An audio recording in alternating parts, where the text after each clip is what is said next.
What's up, guys? Today we're going to be making Filipino Pan de Sal.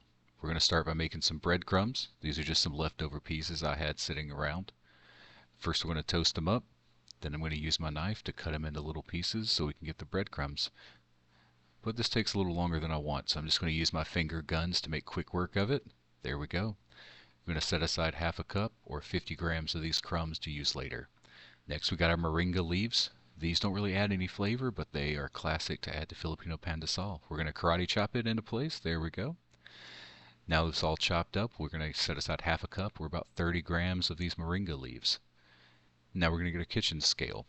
If you don't have a scale, that's okay. We'll have everything in standard or metric.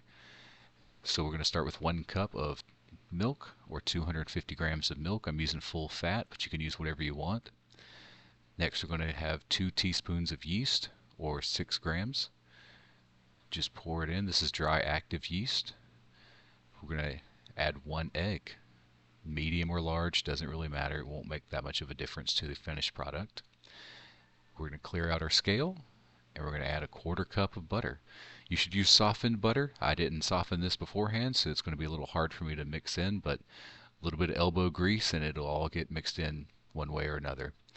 Just get it all in there, break it up as you can. In the end, it'll all melt together. Now we've got a 1/4 cup or 50 grams of white sugar.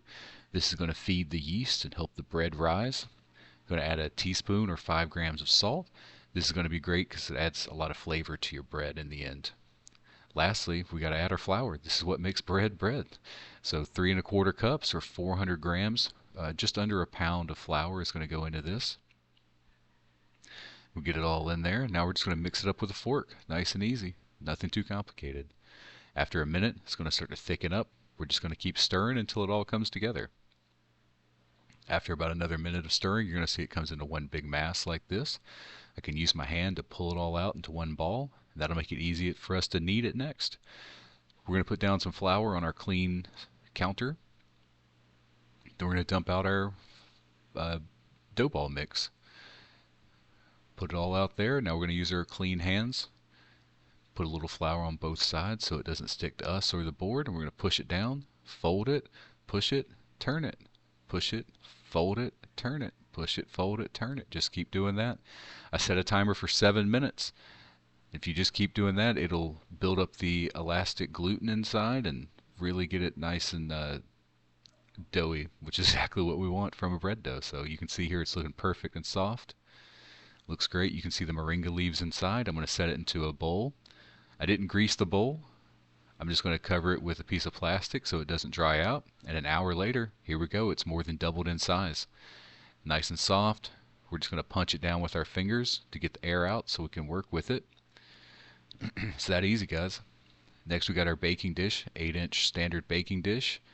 Put a little more flour on the board just so we can work the dough out so we can cut it in the shape that we need. Spread it out.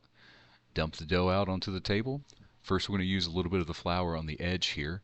This will help us pull it out since we didn't oil the bowl to begin with. If you want to oil the bowl, you can. I wanted to save a little calories, so I didn't add the extra oil, but it all comes out if you use a little bit of flour just like I did there. Press it out nice and flat. Nothing too complicated. Now we're going to take our knife, cut it into strips. That'll help us portion it out in just a minute.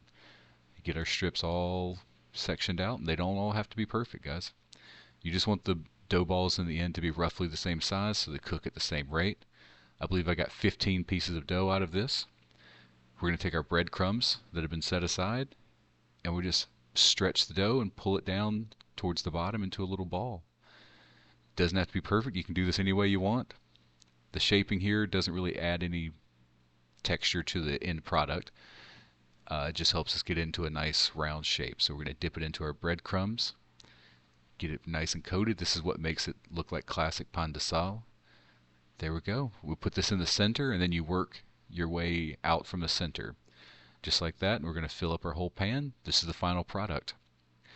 Now we're going to cover this up to let it rest, and it's going to grow a little bit more, almost double in size. This is 20 minutes later. Now we're at 180 C or 350 Fahrenheit for 20 minutes. And this is the final product after it's baked.